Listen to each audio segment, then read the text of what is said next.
kwawe bariri wibwira yuko Imana yogirira umuryango iri kumwe nayo bunadani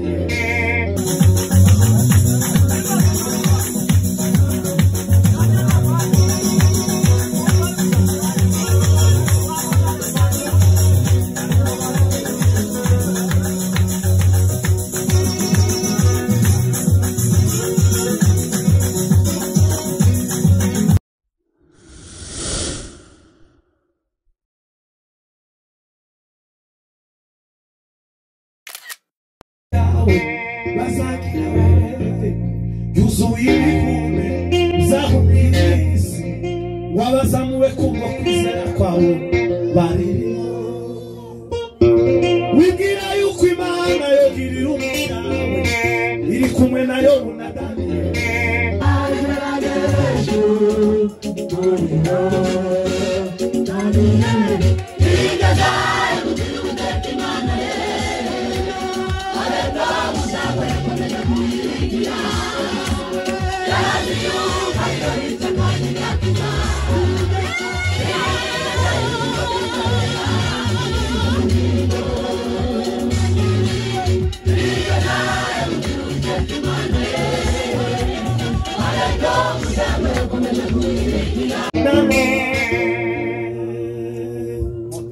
wibwira yuko Imana yogirira umuryango yabonye yo bunadani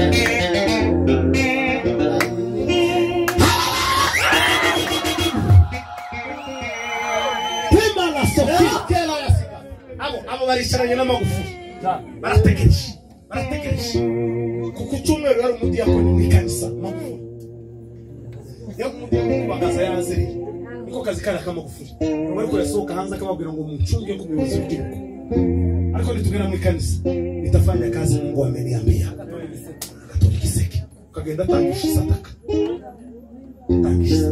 perezida w'igihugu nawe uri mu kuba perezida w'ikoraro kamugagara ko gutuka perezida w'abasita kazamagenda basita bari umuntu aba Yesu tumaze iminsi tuzerera muri iki gihugu ubwoko bwacuma Mana waduta mu minsi ya kera umuntu uzaturengeze kuguha kera bakwiringira bari mu mahoro tugufite twifuza unibunegeze ubwoko bwawe Mana yacu ubwibuke ubwoko bwawe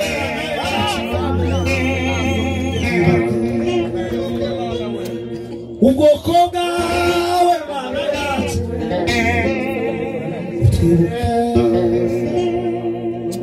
Bwana sifiwe.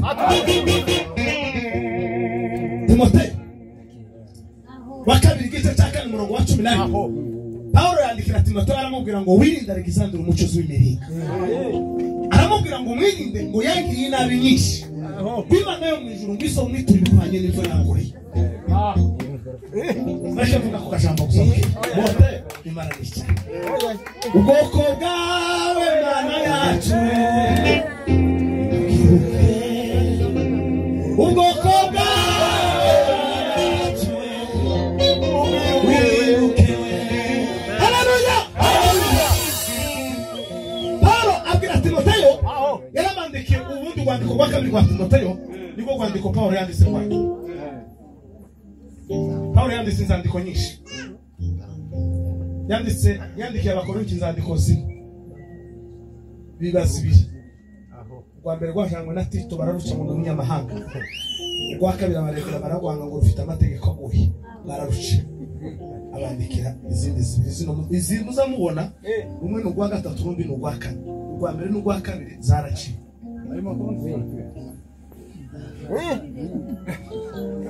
yanditse inzandiko mu buryo butandukanye Paulo yandikiye umuntu ku giti cye yandikiye urwandiko rwa Filimo ariko mandikira mu wiwe n'itorero ryo yandikira abantu muri rusange urwandiko rw'Abagalatiya, urwandiko rw'Abafilipi, urwandiko rw'Abakolosayi. Yandika inzandiko azandikira itorero. Timoteyo wa mbere, Tito wa kabiri, Timoteyo wa kabiri. Nako zikurikira. Timoteyo wa mbere hagakurikiraho Tito, Timoteyo wa kabiri yaje nyuma ya Tito. Ubundi izo nzandiko uko ari zitatu n'iziparuwazi n'iz'abarevera. Ariko amubwira hejuru y'ibijyanye n'umurimo w'Imana, uko uzokorwa n'uko bizomera n'uko bizitwara. N'iziriya zandiko gutenga, gutesha, kwirukana, kugarura, kugira gute zose iri muri Tito, Timoteyo wa mbere n'uwa kabiri. Noneho amwandikira runo rwandiko niwe yavuze aravuga ngo Timoteyo we ngo jewe meze nk'ibisukwa ku gicaniro. Aravuga ngo nagwanye intambara nziza, narinze kwizera kwanje, ibisigaye ngo mbiki bikamba giki duke. Aramwandikira aramubwira ngo Timoteyo ngo uzoze kunsura kandi ngo uzihute. Aramubwira ngo baramutaye ngo Dema yakunze ivy'isi yaragiye, ngo tukiko yanamanutse nawe yagiye Dalmatiya, musigaranye na Karipo ngo arikuzoyohereze Mariko ngo niwungirire umumaro we. Sigaye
tuzamuri Imana icyubahiro twese. Haleluya.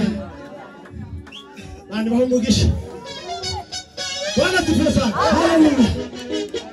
Iyo bakoze ku ndirimbo ya Kera, sinokera cyane ariko namenye indirimbo Kera, narumva zinkoze ku mutima.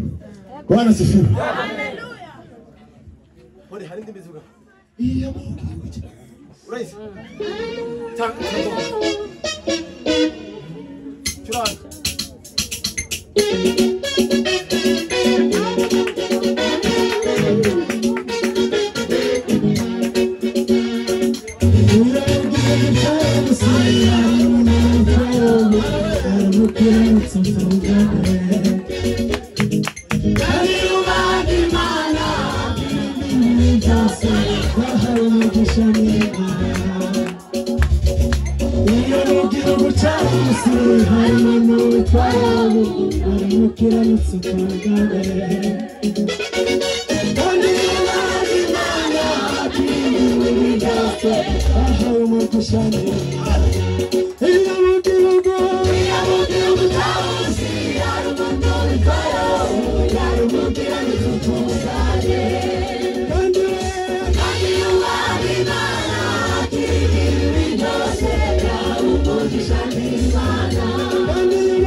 Yeah.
Serikali wamesema nyumba za Mungu zifungwe baba,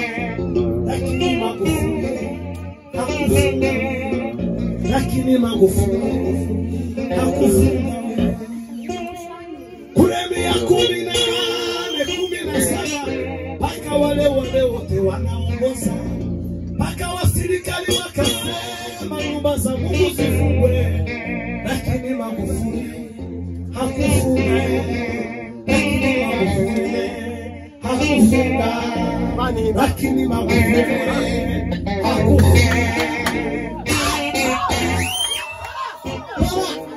Bwana sifiwe. Wera babwiye ngo amasomo y'abana yokinga ngo bitaro bigakinga wari kuzogwa mu kanisa ngo bazoreke inzo mushingo.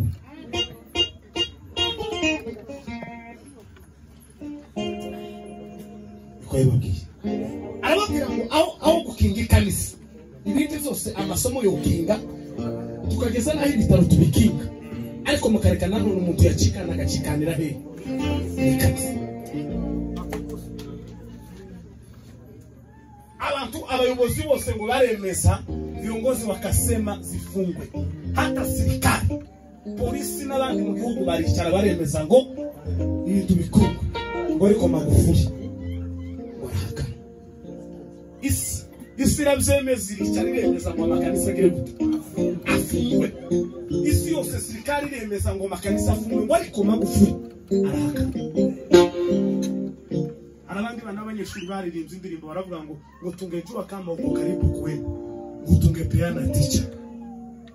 Ngo iyo tuza kumenya ko wawuge utuba twaratanze teacher umwe muri twe, amarimu umwe muri twe wakagira.